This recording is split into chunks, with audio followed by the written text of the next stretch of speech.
کھانے پینے کے انداز کو بھی ذرا آج یہاں ہم ڈسکس کریں واہ کہ وہ کہاں بیٹھتا ہے, اس کی گیدرنگ کیا ہے, صحیح. اور وہ کیا کھاتا ہے. اسٹیج پر وہ کھاتے ہوئے آتا ہے تو کیا یہ معیوب یا مناسب ہے, معیوب محسوس ہوتا ہے یا نامناسب سا لگتا ہے؟ تو اس پر بھی کچھ آپ روشنی ڈالیں.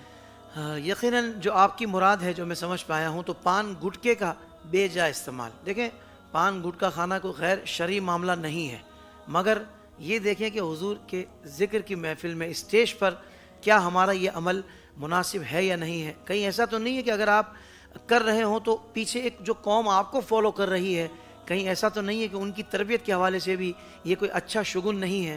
تو میرا خیال ہے کہ اگر تھوڑی سی احتیاط کر لی جائے اور خاص طور پر حضور کے ذکر کی محفل کے لیے یہ اہتمام کر لیا جائے تو کیا یہ اچھی بات ہے. میں اپنا ایک مشاہدہ بیان کرتا ہوں. ایک محفل میں موجود تھا, درود شریف پڑھا جا رہا تھا اور بہت اچھی محفل ہو رہی تھی. مجھ سے پہلے جنہوں نے پڑھا انہوں نے بھی بہت پیارا پڑھا, لیکن جیسے ہی وہ پیچھے آئے اور میں چونکہ پڑھنے لگا درود پاک, تو آج کل تو آپ کو پتہ ہے لائیو سلسلہ سارا چل رہا ہوتا ہے, تو کسی پروفیسر صاحب نے دیکھا, اب ان کا وصال ہو گیا, انتقال ہو گیا, اللہ پاک انہیں غریق رحمت فرمائے. انہوں نے مجھے توجہ دلائی, بولا ایسا ماحول ہو رہا تھا کہ جیسے فرشتے محفل پر نازل ہو رہے ہیں. اور جیسے ہی انہوں نے وہ کام کیا نا, اسی وقت اسٹیج پر آن دی اسپاٹ, جو ہاتھوں ہاتھ ترکیب جس کو کہتے ہیں, تو اس کی وجہ سے وہ ذرا ان کو یہ بات محسوس ہو گئی. انہوں نے کہا کہ ایسا محسوس ہو رہا تھا کہ فرشتے واپس چلے گئے.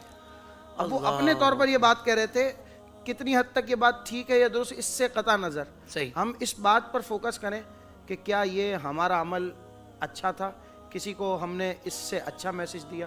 تو یہ بہت سی چیزیں ہیں جو لوگ محسوس کر رہے ہوتے ہیں, اور پھر وہی لوگ چاہیں کہ میرا بیٹا یا میرا بھائی یا میرے ماتحت جو بچے ہیں وہ اس انداز سے نعت شریف پیش کرنے آئے, تو بتائیے اس کے دل پر کیا گزری ہوگی. اللہ ہوگا. بے شک یہ ان پروفیسر صاحب کی اپنی کیفیت ہی اگر مان لی جائے, لیکن بات تو بڑی گہری انہوں نے کی, اور کسی حد تک ہمیں یہ معاملہ بظاہر لگتا ہے کہ یار ایسا ہو سکتا ہے اور ہوا بھی ہو.